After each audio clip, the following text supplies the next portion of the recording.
Eu tenho as minhas. E com certeza você também tem pelo menos alguns.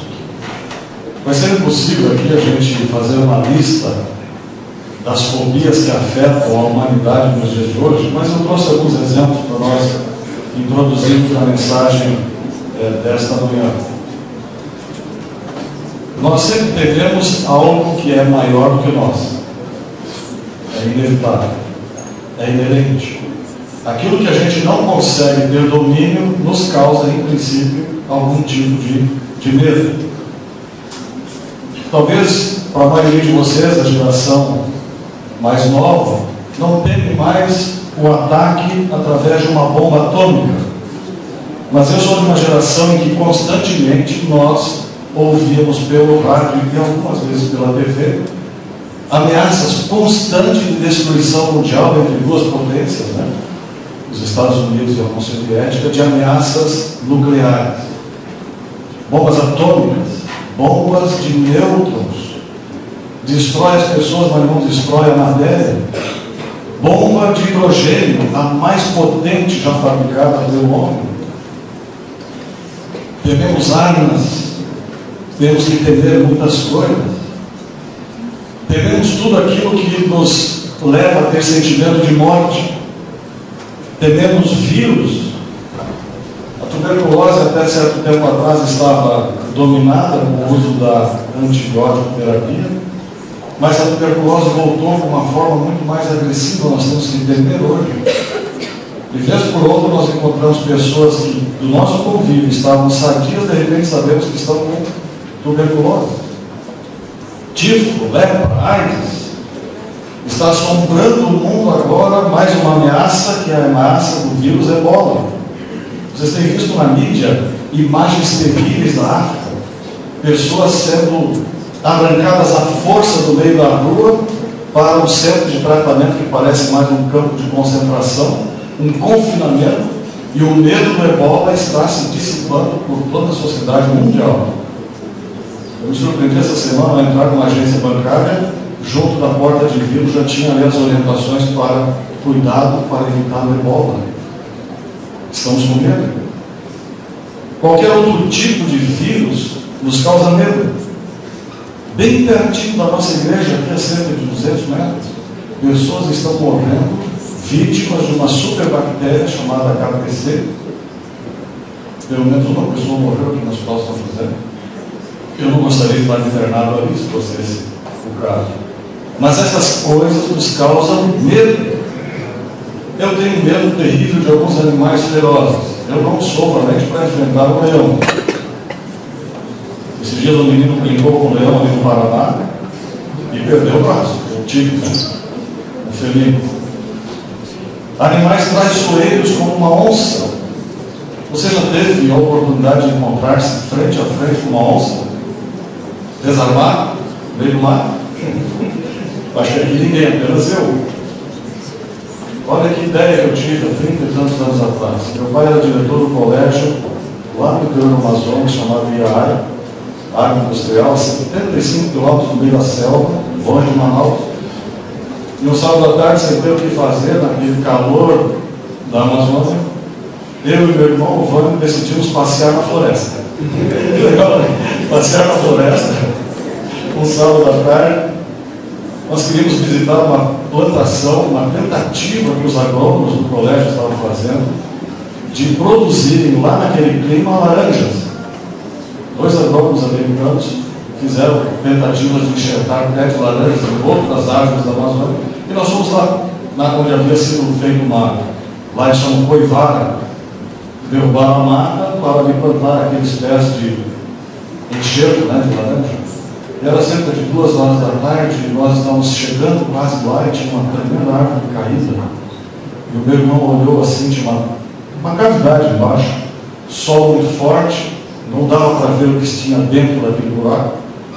E ele olhou assim e disse: tem uma coruja aqui dentro. Essa coruja, eu olhei, não vi nada. Não, olha, porque tem uma coruja, eu vi os olhos da coruja. E eu que abaixei assim, me olhei, e quando eu olhei, eu congelei. Você já teve a oportunidade de olhar na frente de uma pantera negra aquele olho amarelo, aquela bola de fogo. Foi aquilo que eu vi dentro daquele buraco. Eu disse, olha, não é a bruxa. Isso é uma onça, olha direito. Olha direito. E ele olhou. Quando ele também confirmou, eu acho que o Zayn Bolt iria perder para nós dois, naquele sábado à tarde. Nós saímos pé por pé devagarinho, depois de uns 10, 20 metros, nós decolamos a todo vapor até em casa. Retornamos lá depois com o cachorro, com gente armada, etc., mas ela tinha saído. E os cachorros confirmaram que era uma onça que estava descansando ali. Nossa sorte, ela tinha sido alimentada perfeitamente antes. Mas a onça é um animal traiçoeiro. Depois, conversando com aquelas pessoas que vivem naquela selva, eles dizem, olha, nunca vire as costas para uma onça. Se tiver que encarar, faça frente a frente, não vire as costas. Mas lembre-se, ela é tão traiçoeira que dificilmente ela caça sozinha. Enquanto você está olhando para uma na sua frente, outra te ataca pelas costas. Animais traiçoeiros causam medo. Eu tenho um medo terrível, mortal de cobra. Não venho dizer que não é venenosa, que não causa problema, porque se eu ver, eu mato. Eu não morro, mas eu mato. Mas eu tenho pânico. Coisas da infância. Quantas e quantas vezes, às vezes, caminhando pelo campo, quase pisava em cima de, acho que era jararaca. 3, 4 anos de idade, a gente ficava congelado. E eu falo até assim, parece que os anos estavam ali do lado, realmente o animal saía, se assustava com ele. Mas essas coisas causam medo, você tem os seus. As mulheres normalmente não suportam barata. Tem alguém que encara barata tranquilamente? Claro, são coisas que causam medo. Mas, queridos irmãos e amigos, não é sobre esse assunto que eu gostaria de tratar com vocês nesta manhã, através do estudo da Bíblia. Há algo realmente que nós temos que temer. O que eu e você temos que realmente temer. Sabem que o nosso maior inimigo é justamente um que jamais nos dá trégua. Há emboscadas no nosso caminho, assalta-nos das mais variadas maneiras. Ora nos ataca de fora, nós podemos perceber.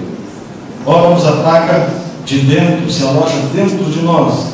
E na maioria das vezes acaba nos levando à derrota. Esse terrível inimigo tem pouco sido falado na igreja.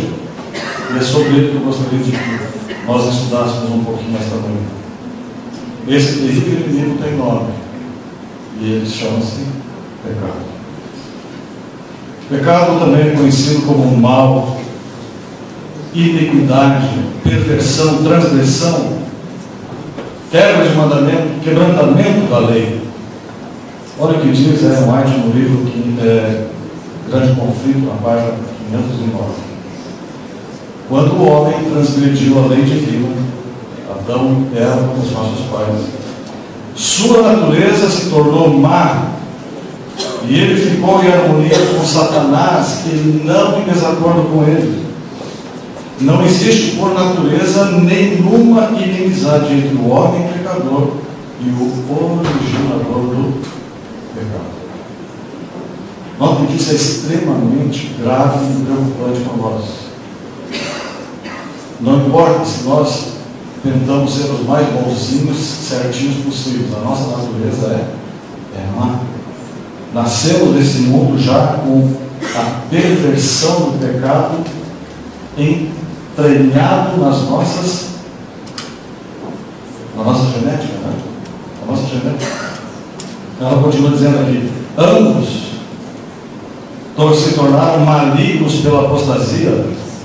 E ela diz o seguinte: o apóstata nunca está em sossego, exceto quando tem simpatia e apoio, induzindo outros a lhe seguir o exemplo. Por esse motivo, anjos caídos e homens ímpios se unem numa desesperada união.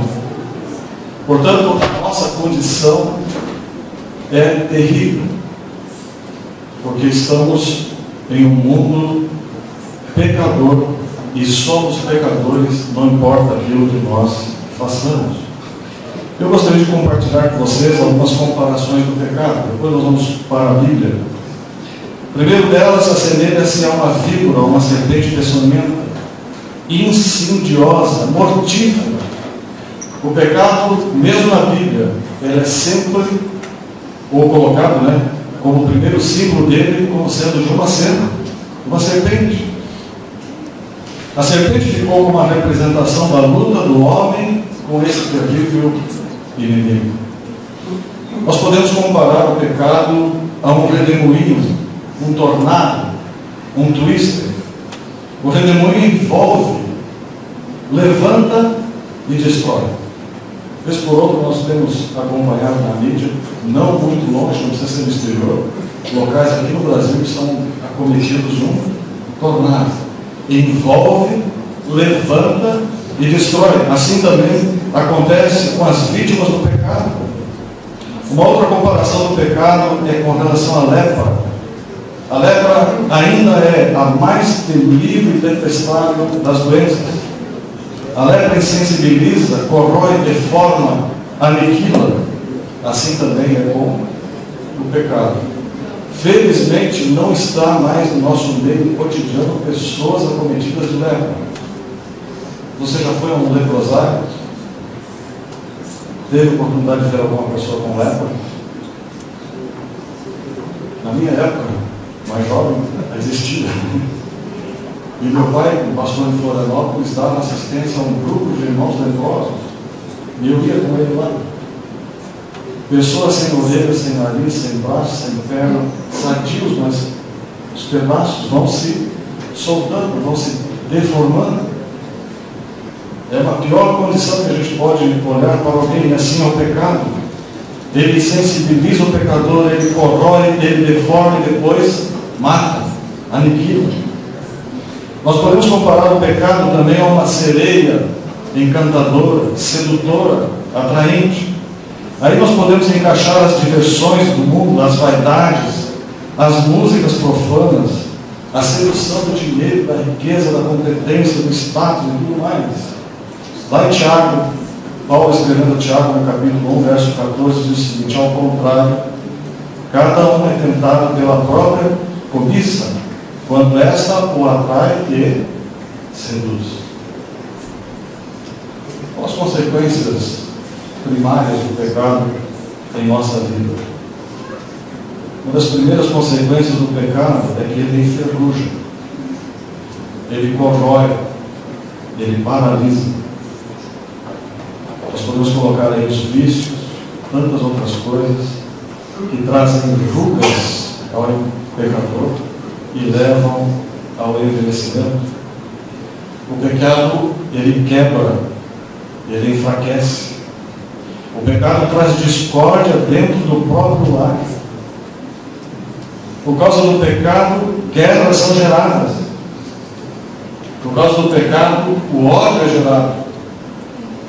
E nós estamos assistindo aí mais uma vez aos nossos olhos uma guerra sendo colocada em ação. O pecado deixa cicatrizes. Aquele velho exemplo do prego retirado da madeira, ele é real com relação ao pecado. Pecadores somos, e eu trago no meu corpo, na minha mente, e você também, as cicatrizes do pecado. Ele deixa marcas. Eu gostaria de fazer aqui nesse momento um parêntese e abra a Bíblia lá em Josué, no capítulo 7.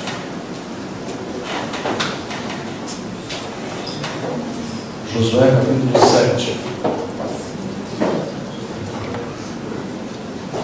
Nós não vamos ler todo o contexto, mas ali conta a história da tomada de Jericó.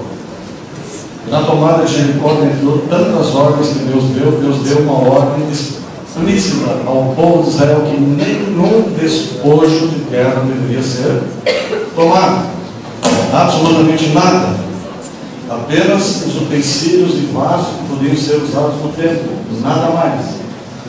E vocês conhecem a história.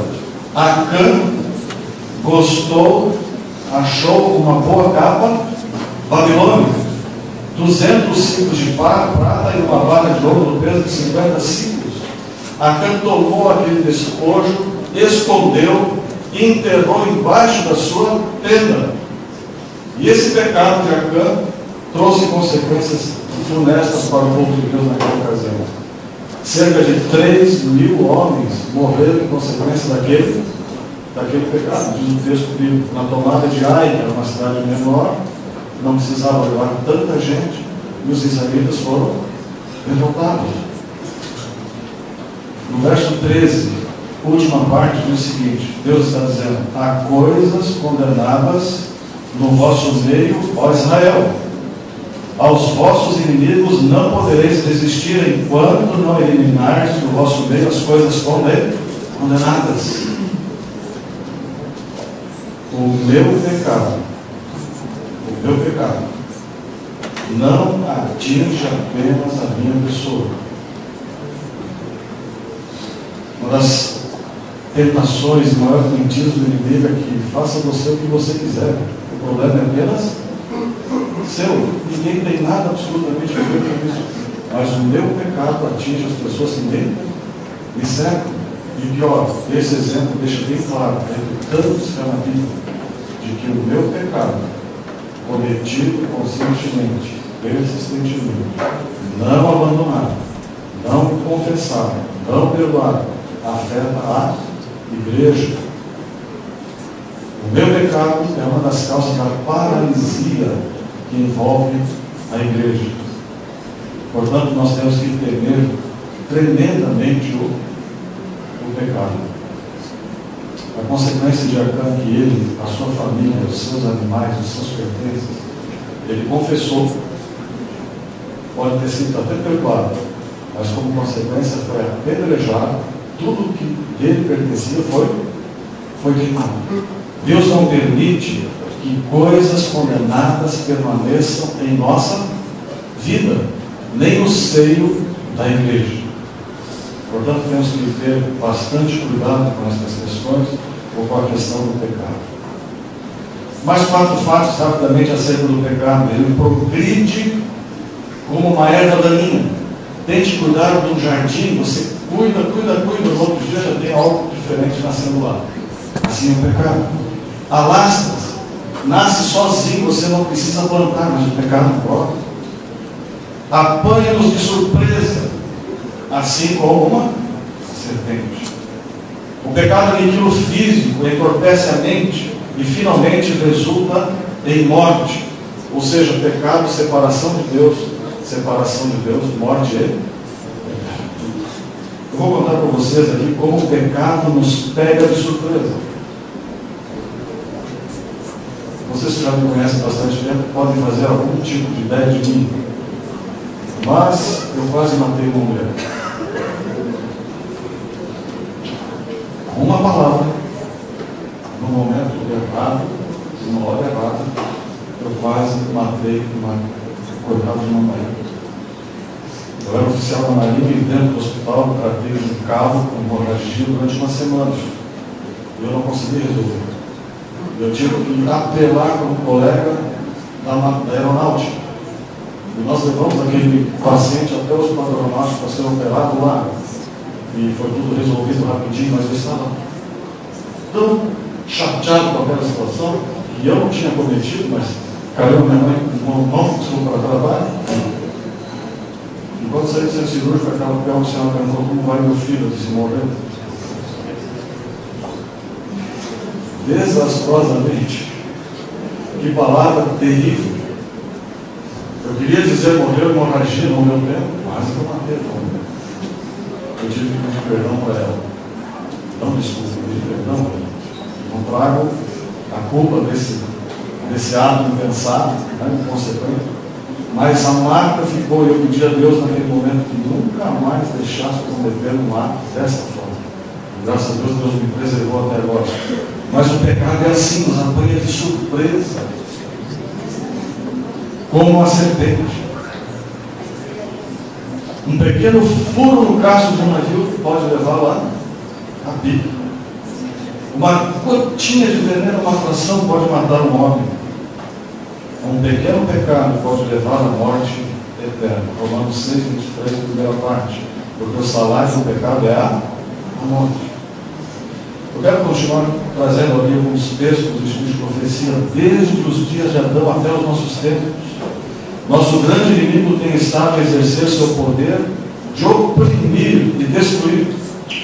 Está hoje a preparar-se para a sua última campanha contra a igreja. Quem é a igreja?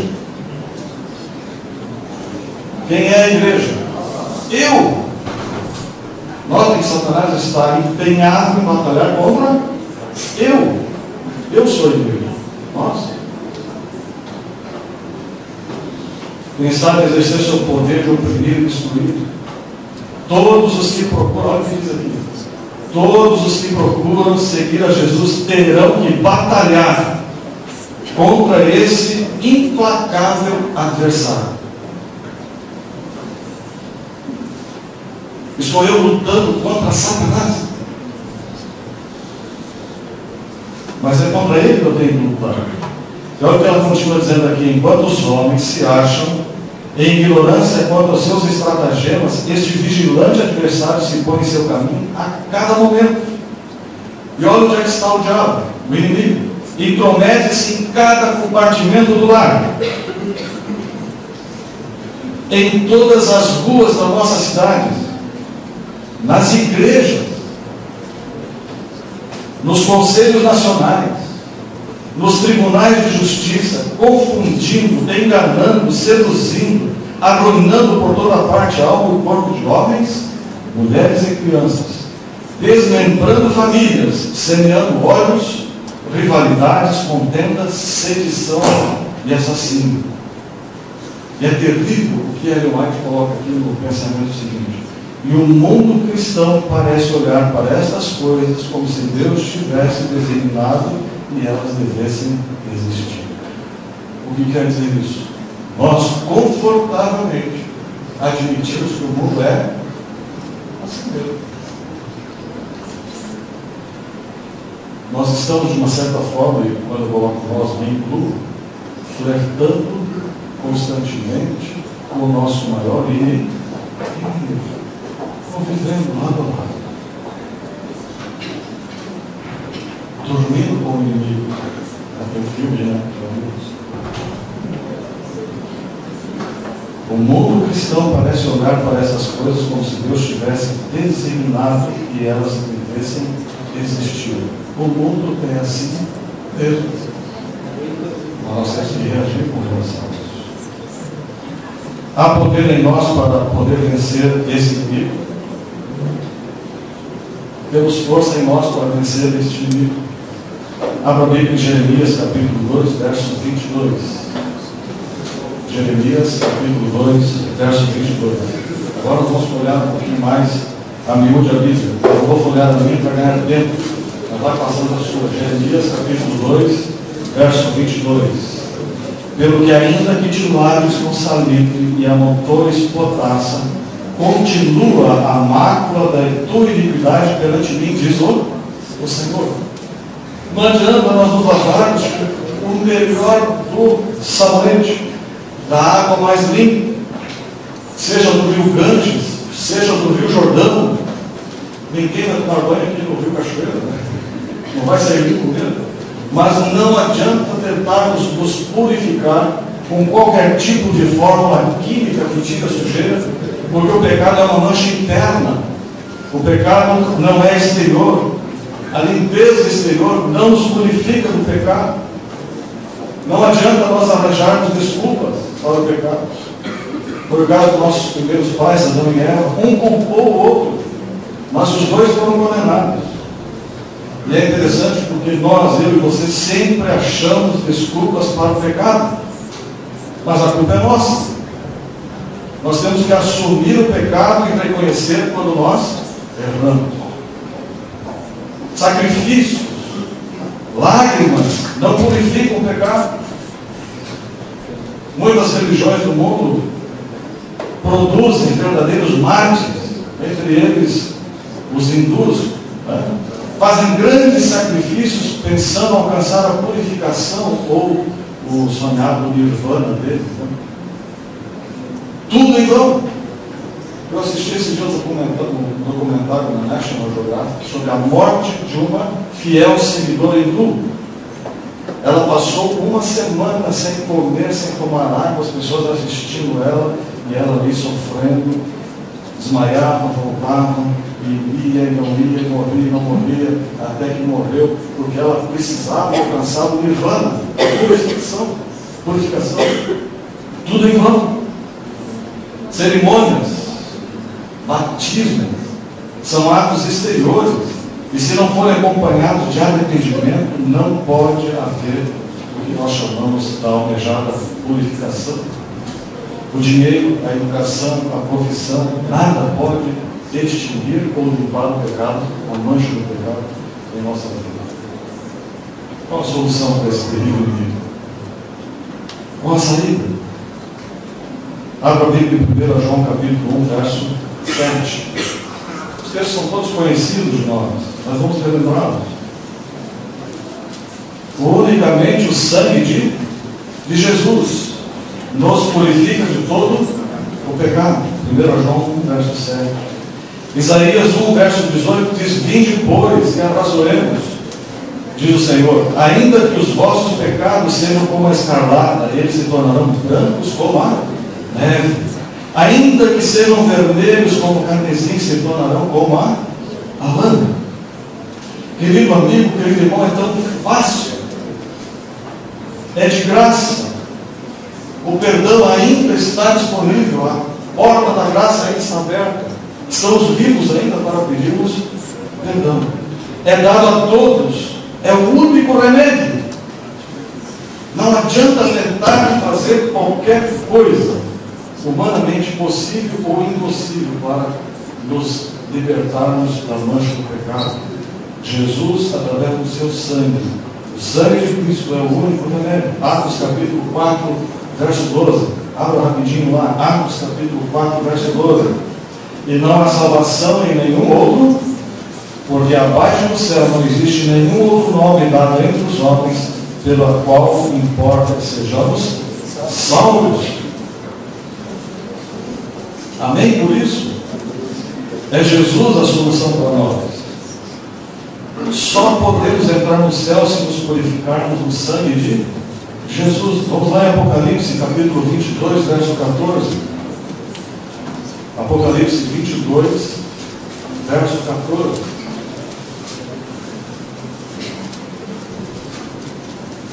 Bem-aventurados, felizes, né? Aqueles que lavam as suas vestiduras no sangue do Cordeiro, para que lhes assista o direito à árvore da vida, e entrem na cidade pelas portas. O sangue de Jesus é que tem poder para nos perdoar pecados, limpar os pecados. O que devo fazer então com os meus pecados? Com esse inimigo terrível que sim, esse eu devo temer. O que devo fazer com os pecados? Primeiro dele, arrepender-me e abandonar. Arrepender-se, a gente se arrepende tanto, né? Ah, Senhor, me perdoe. Mas frequentemente nós voltamos a cometer o mesmo erro. Nós devemos nos arrepender e abandonar. Atos capítulo 3, verso 19: arrependei-vos, pois, e convertei-vos para serem cancelados os vossos pecados. Depois de arrepender-se e abandoná-los, confessá-los diretamente a Deus. 1 João 1, verso 9: se confessarmos os nossos pecados, Ele é fiel e justo para nos perdoar os pecados e nos purificar de toda injustiça. Depois de confessá-los, pedir perdão. 1 João 2, verso 1 diz: filhinhos meus, estas coisas vos escrevo para que não pequeis. Se todavia alguém pecar, temos advogado junto ao Pai, Jesus Cristo, o justo. Pedir perdão. E finalmente crer no sangue de Jesus que morreu para perdoar. Perdoados são os teus pecados, vai e não peques Mas Jesus disse àquela mulher que foi apanhada em adultério, João 8, verso 11 e última parte. Eu quero ir para as considerações finais, quero terminar na hora, mas eu gostaria de repartir com vocês ainda alguns textos do Espírito de Profecia, no livro Grande Conflito. Ódio aos puros princípios da verdade e opróbrio, perseguição a seus defensores, aqueles que defendem a verdade, existirão enquanto houver pecado e pecadores. Olha isso. Ódio aos puros princípios da verdade, opróbrio e perseguição haverá enquanto existir pecado e pecadores.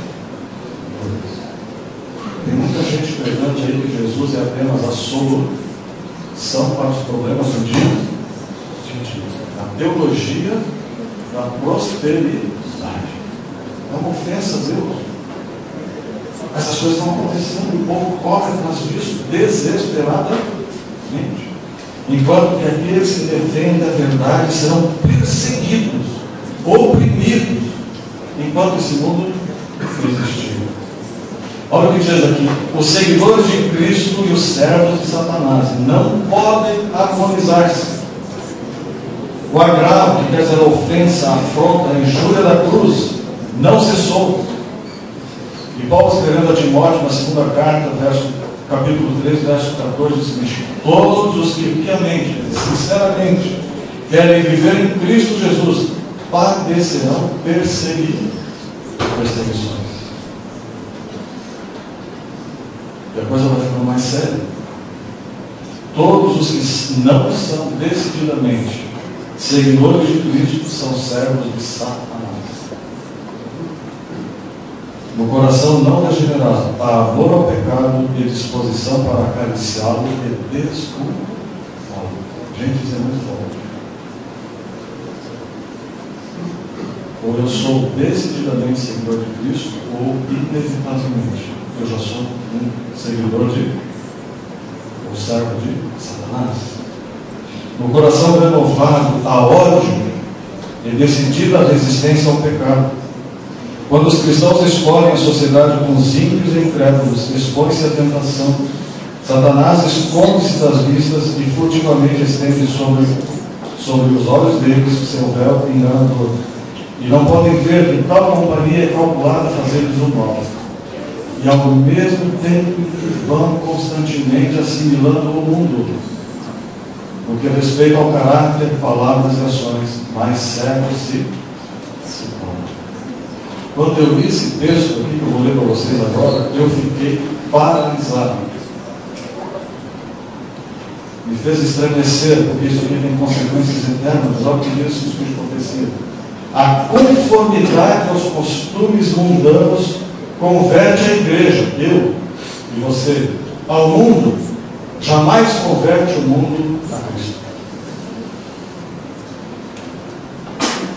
A conformidade aos costumes mundanos converte a igreja ao mundo. Jamais converte o mundo a Cristo. A familiaridade com o pecado inevitavelmente nos fará parecer menos dependente. Eu não acredito, mas eu tenho ouvido. Mas eu não acredito, mas eu tenho ouvido de que muitos membros da nossa igreja têm ido frequentemente ao cinema. Não tem mais problema, não. É uma coisa antiga. Hoje nós podemos ir tranquilamente. Nós estamos assimilando o mundo, estamos indo para o mundo e não trazendo o mundo para Cristo. Eu citei apenas um exemplo. Cada um faça uma análise em cima da sua condição no dia de hoje. Aquele que prefere associar-se ao servo de Satanás, logo deixará de temer o Senhor deles. Deus nos protegerá enquanto estivermos no caminho certo.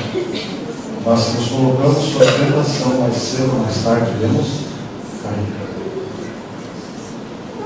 Eu não quero concluir o tema desta manhã de maneira negativa.